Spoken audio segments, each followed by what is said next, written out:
아침이었습니다.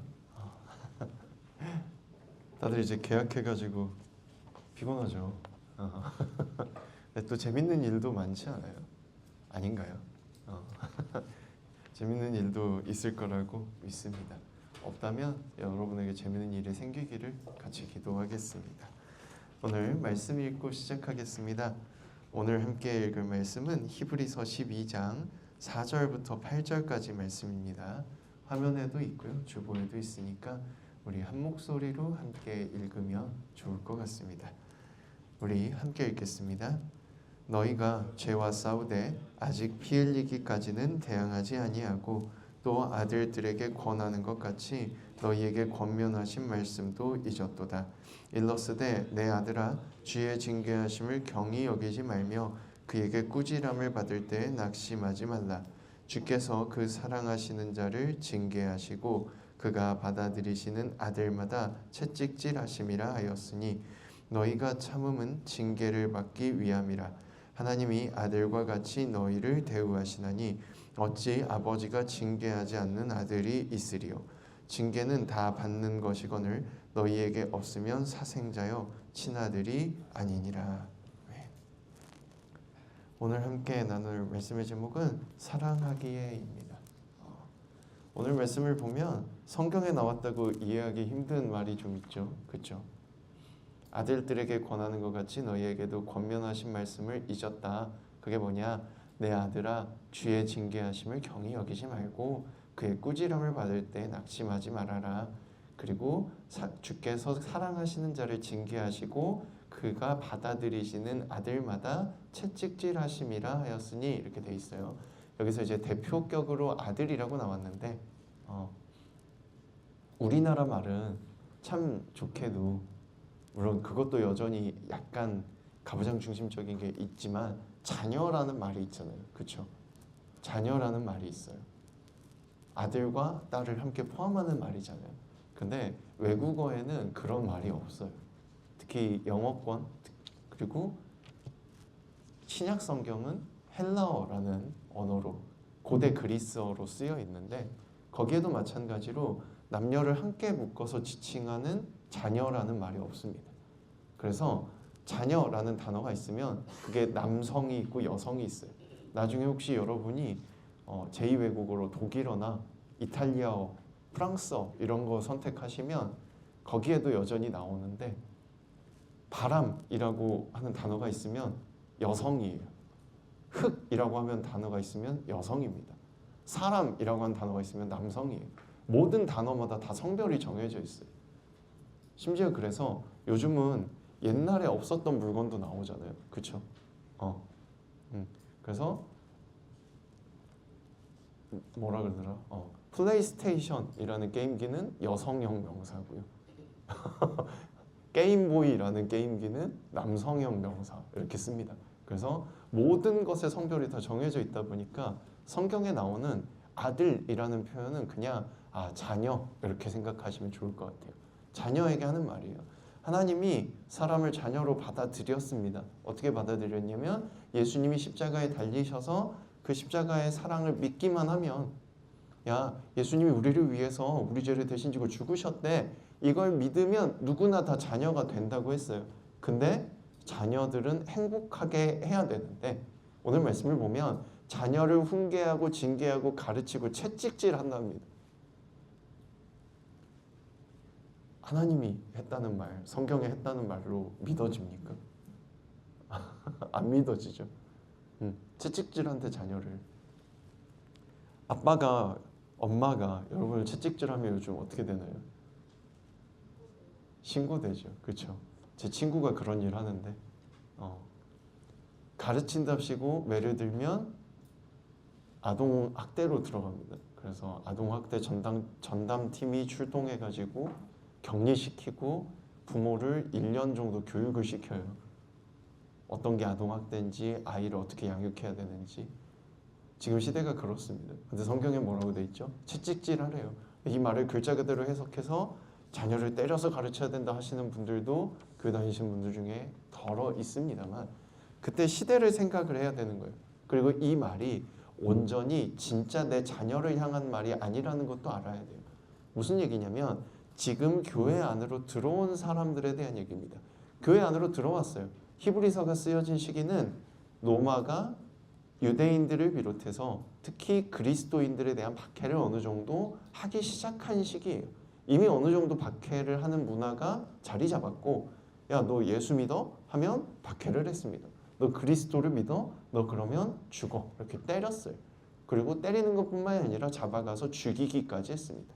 로마가 나서서 하기 시작한 거예요. 그전에는 유대인들이 했는데 이제는 로마라는 거대한 강대국이 그걸 하기 시작했습니다. 사람들은 둘로 나뉘어요.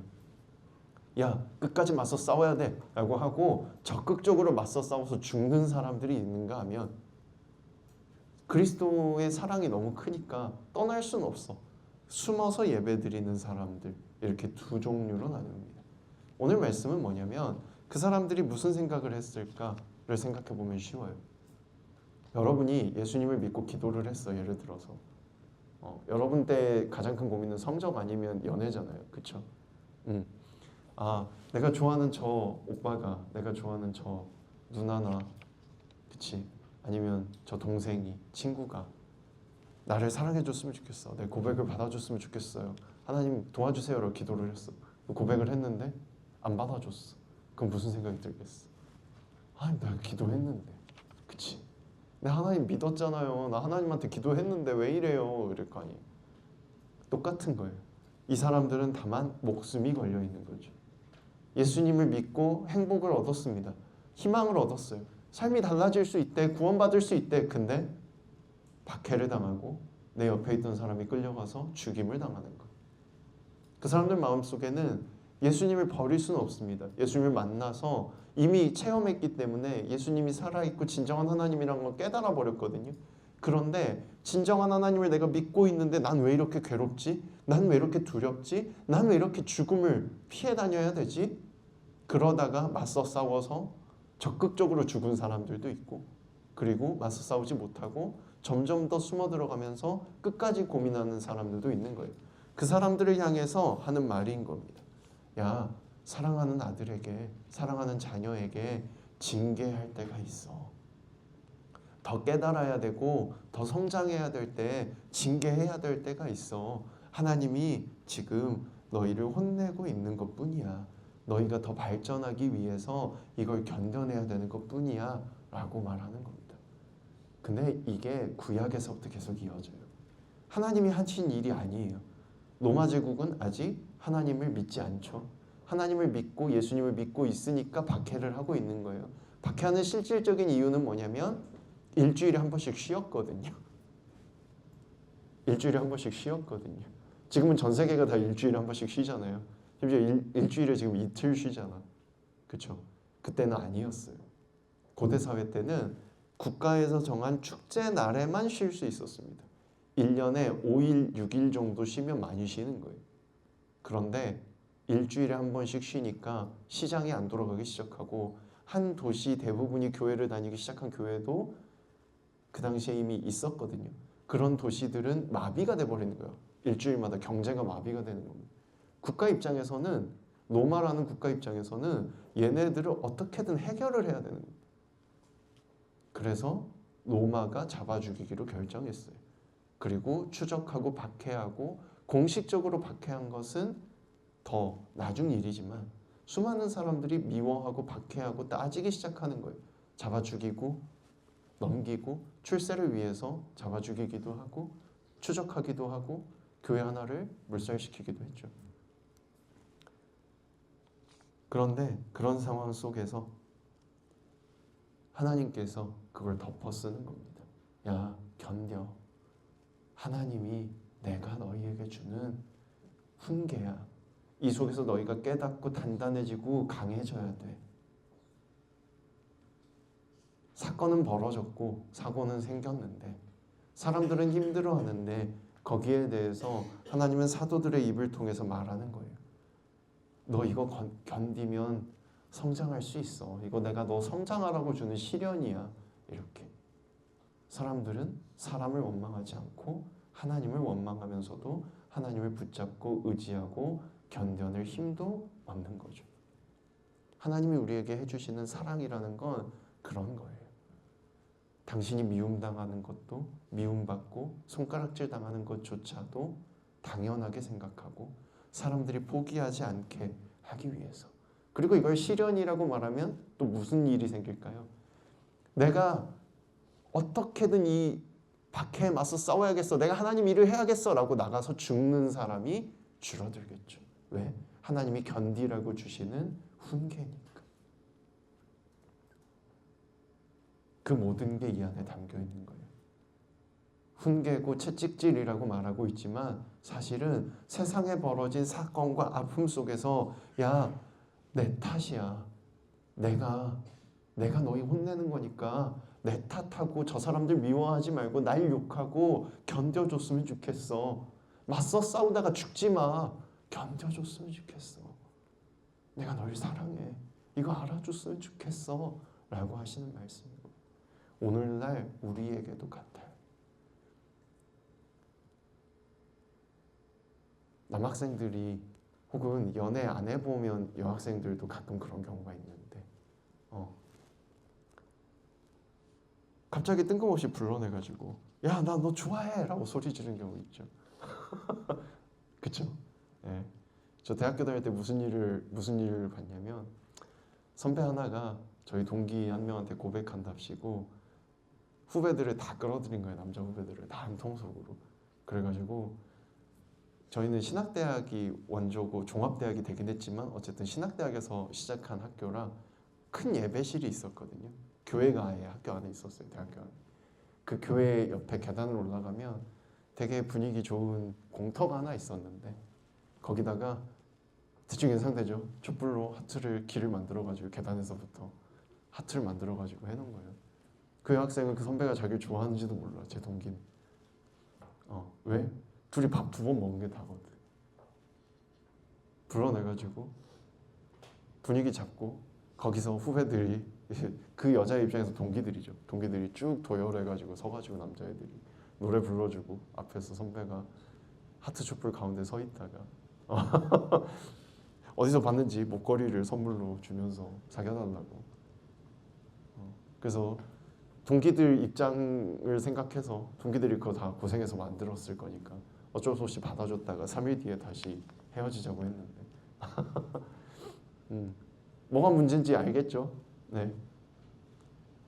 내가 기도를 했어요. 그냥 이해하기 쉽게 지금 연애 얘기로 예시를 들고 있는데 내가 누군가한테 고백을 해. 그 사람이 좋아. 그러면 고백하기 전에 뭐가 돼야 돼요? 자주 만나고 자주 보고 누가 봐도 이미 사귀는 것 같은 사이가 되고 그리고 서로 간에 뭔가 미묘한 가깝지만 정말 친하지만 뭔가 모를 불편함 그게 이미 있는 상태에서 아, 얘도 나한테 마음이 조금은 있구나라는 확신이 들 때 우리 그냥 만날래? 정식으로 사귈래? 이렇게 얘기하는 거잖아요. 내가 이 사람이 좋아요. 하나님 나 이 사람하고 사귀고 싶어요 라고 기도하고 고백한다고 돼요? 안 돼요? 안 돼. 하나님 우리에게 자유의지를 주셨잖아. 그 사람 마음을 바꿔주지 않는다고. 내 마음은 내 거고 그 사람 마음은 그 사람 거예요. 그러면 내가 해야 되는 건 뭐예요? 친해지려고 하는 노력, 조금씩 다가가려는 노력, 그 사람의 마음을 다독여주고 이해해주려는 노력, 내 마음이 너무나도 좋아서 볼 때마다 터질 것 같지만 그걸 잘 컨트롤하려는 용기, 이런 것들이 필요한 거죠. 그래서 기도하면 행동하라고 합니다. 이 말을 오해해가지고 성경에 그렇게 진짜 써있거든요. 예수님이 행함 없는 믿음은 죽은 거라고 기도했으면 행하라고 하는데 오해해가지고 좋아 기도했으니까 이제 됐어 이런 사람들이 간혹 있어요. 이제 하면 돼. 그게 아니라 기도하고 행하라는 거는 지금부터 그걸 하기 위해서 할 수 있는 걸 해나가라는 소리예요. 그러면 하나님이 반드시 함께 해주신다는 거죠. 기도하고 준비해 나가고 차근차근 한 걸음씩 해나가는 거예요. 물론 아주 가끔 너무 필요하면 하나님이 급히 기적을 일으켜 주실 때도 있어요. 제가 어렸을 때 만났던 목사님 중에 영어를 한마디도 못 하시는 거예요. 근데 목사가 되려면 대학원 들어갈 때 영어 시험을 봐야 되고 그 목사님이 졸업할 때만 해도 졸업 때도 신학 영어라고 하는 영어 시험을 봐야 돼요. 성경을 단순히 영어로 읽는 수준이 아니고 그때 교수님이 구약학 교수면 구약학에 대한 영어 책을 주시고 저는 여성신학 교수님이 영어 교수님이셔갖고 대학원 입학할 때 여성학에 대한 영어 책을 읽고 그걸 한 단락을 통째로 번역해야 되는 게 입학 시험이었거든요. 영어 번역 시험이었는데 그런 거 해야 되는 걸 알고 있는데 목사님이 영어를 한마디도 못 하시는 거예요. 정말 간단한 단어도 모르시는 거예요. 그래서 나중에 이제 너무 궁금해하고 있었는데 설교 시간에 본인이 얘기를 하시더라고요. 그때 그분이 볼 때는 다행히 객관식으로 영어 시험을 봤대요. 그래가지고 자신이 너무 없어서 기도를 하셨답니다. 밤새 기도를 했대. 하나님 제발 나 이번에 목사 돼야 됩니다. 그랬더니 무슨 뜻인지 하나도 모르겠는데 몇 번이 답인지 알겠더래. 아주 가끔 그런 기적이 일어나긴 하는데 대부분은 그런 기적이 안 일어나요. 기도하면 하나님 뭐라고 하시냐면 지금부터 준비해 라고 하십니다. 지금부터 준비해. 오늘 이 말씀도 마찬가지인 거예요. 사람들이 너무나도 힘들어하면서 둘 중에 하나를 선택해요. 숨어버리거나 맞서 싸우다가 죽거나. 그런데 하나님이 그들을 향해서 말하는 겁니다. 참고 견뎌. 다 지나갈 거야. 참고 견뎌. 너무 힘들어? 내가 너희를 키우려고 채찍질하는 거라고 생각하고 날 욕해. 저 사람들 미워하지 마. 그리고 견디고 견딘 후에 결국은 로마가 정치적인 이유이긴 하지만 그리스도교를 국교로 받아들이고 나라 전체에 운영되는 법률로 받아들이고 그로 인해서 우리에게 좋은 점은 뭐죠? 일주일에 하루씩 쉬는 거죠. 전 세계가 7일을 일주일이라고 부르기 시작하고 일요일, 지금은 그냥 편하게 일요일이라고 많이 부릅니다만 일요일 주일에 쉴 수 있게 됐고 그리고 모두가 쉼을 공유하면서 아 내가 오늘 행복하게 살 수 있구나 혹은 직장인들은 아 쉬는 날 전화일까지만 참으면 돼 라고 생각하면서 버틸 수 있게 된 거죠. 우리에게 주시는 하나님의 사랑이란 건 그런 거예요. 기도하고 준비하고 믿고 나아간다면 늘 함께 계시는 하나님을 만날 수 있을 거라고 믿습니다. 하나님이 우리를 진짜로 사랑하십니다. 당신께서 다 손가락질 당하고 욕까지 대신 먹을 정도로 사랑하셔요. 근데 이 얘기에서도 눈치채셨겠지만 문제가 딱 하나 있습니다. 하나님을 만나고 아 내가 하나님이 사랑하는 모두를 사랑할게요 라는 고백이 나올 때가 있거든요. 그럼 문제가 하나 생겨요. 뭐냐면 내가 죽도록 미워하는 저 인간도 하나님이 사랑합니다. 쟤는 도저히 사랑받으면 안 될 것 같은데 하나님이 저 사람도 사랑하는데 언젠가 하나님의 마음을 우리가 조금이라도 이해할 수 있는 날이 올 수 있으면 좋겠습니다. 그걸 위해 먼저 하나님이 여기 있는 우리를 간절히 사랑하고 계심을 깨달을 수 있기를 소망합니다. 기도하겠습니다. 안주해 주시고요. 손 모아주시고 눈 감아주시고 너무 어려운 기도하면 그러니까 이렇게 기도했으면 좋겠습니다. 여러분 마음속에 뭔가 간절한 것들이 있죠. 하고 싶은데 잘 안 되는 것들도 있을 거예요. 때때로 안 되는 것들도 있을 겁니다. 이렇게 기도해 보세요.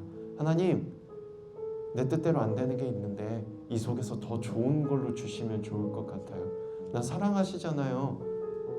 나 사랑하시잖아요. 나에게 더 좋은 걸로 주시고 내가 무언가를 깨달아 알아갈 수 있게 이 경험이 헛된 경험이 아닐 수 있게 해주세요. 힘을 주세요. 도와주세요.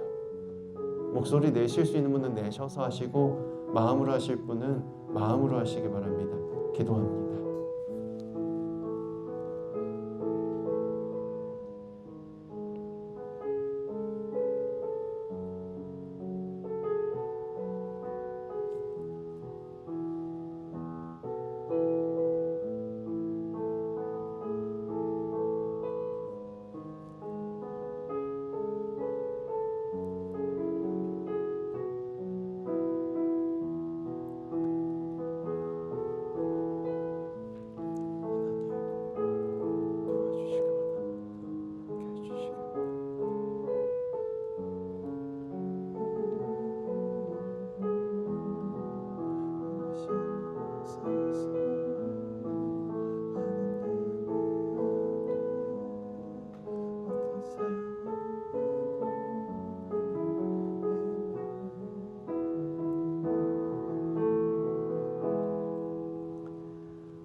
감사합니다.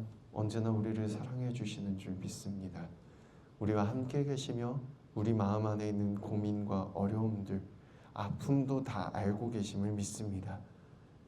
아주 옛날 그 모든 아픔을 대신 짊어지시려고 하신 것처럼 오늘 우리에게도 그렇게 해주려고 하심을 믿고 의지하오니 우리가 가는 그 길 속에서 헛되지 않도록 무언가를 깨달아 알게 하시고 더 좋은 것을 받을 수 있게, 더 좋은 것을 가져갈 수 있게, 더 좋은 경험을 할 수 있게 주님 도와주세요.